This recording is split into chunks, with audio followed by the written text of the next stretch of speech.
ハロハロどうもどうも、マッドサイエンティスト系 VTuber の栗崎あきらだい。突然ですが、皆さんこれって何か知ってますか？そう、こちら透明骨格標本または透明標本といって、ざっくり簡単に説明すると、特殊な技法を用いて生物を透明化して骨格や器官を染色することで出来上がる標本のこと。これを使って生物の骨格や内部構造を観察するのです。この透明標本、数年前からずっと気になってたんだけど、必要な実験器具材料が多くてなかなか難しそうで手が出せてなかったのね。だけどありました。気軽に透明標本にチャレンジできるキットが。こちらのキットを見つけた瞬間速攻で購入。難易度はどうやら少し高め。果たして初めてでもうまくいくのか。ではやってみましょう。実験開始。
ったけど難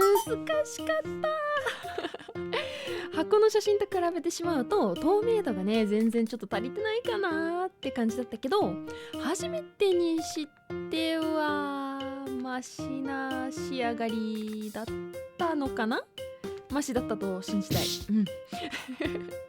結構細かいところに気をつけながらやらないといけないのかもしれないね。もしかしたら数点自分でもやらかしたなーってなったところがあったので、もしかしたらそこのやらかしのせいで結果が微妙になってしまったのかも。また近々透明標本にリベンジしたいから、そのために反省ということで、まずはステップ10。ここでは2つの点でミスってしまっていたかも。1つ目は温める温度。説明書では高温約37度でって書いてあったんだけど、電気膝掛けを使ってやったのね。で実際にでも温度を測ったわけではなかったから、もしかしたら温度が低すぎた、もしくは高すぎたのかもしれない。なので次にやるときには温度計で測って一定時間ごとにこまめにチェックしたいですね。でしかもねちょっとやっちゃったのが、電気膝掛けのね電源が数回切れちゃってたのよ。で気がつかずに数時間、下手したら1日ぐらい暖かくない状態で放置してしまっていたかもしれないので、そこでも影響を与えていそう。2つ目は温める期間。説明書には7から10で透明になるって書いてあったんだけど、10日ではそんなに透明にならなかったので15日に延長したことによって放置期間が長すぎちゃった、もしくは逆にもっともっと透明になるまで待たないといけなかったのかも。だから放置時間が逆に短かったかもしれない。ここに関してはねどれぐらいが適した透明度か今のアキラでは判断がつかないから、もしかしたらね何回かやってって分かってくるその慣れの部分なのかもしれないね。次にステップ13では見ての通り赤色がまだらについていたんだよね。もしかしたらここで焦らずに放置時間を伸ばすことによってもっと綺麗に赤色が入っていたかもしれない。そして最後に観察方法での反省点もあって、今回動画を作るにあたって映像で収録をしていったのね。だけど映像だと気軽に前後の比較、例えばステップ10とステップ11の比較っていうのができなくて、細かな変化に気づけなかったりしたのね。なので次回実験するときは映像プラス写真で観察過程を収めていきたいなって思いました。反省点に関してはこんな感じかな。透明標本を作るのは本当に楽しかったから、次にやる透明標本を今絶賛探し中ですまたいいのを見つけたらみんなに共有するね。みんなも透明標本に興味があればぜひぜひチャレンジしてみてね。もしチャレンジした時にはぜひ結果をコメントもしくは X などで写真付きで教えてください。ということで今回も動画を見てくれてありがとうだい。今後もサイエンスな実験、しょうもない検証、簡単にできる DIY をやっていくから見逃さないようにぜひチャンネル登録をよろしくね。あきらにやってみてほしい実験、企画などがあればぜひコメントで教えてください。それではまた次の実験で会いましょう。お疲れ様でした。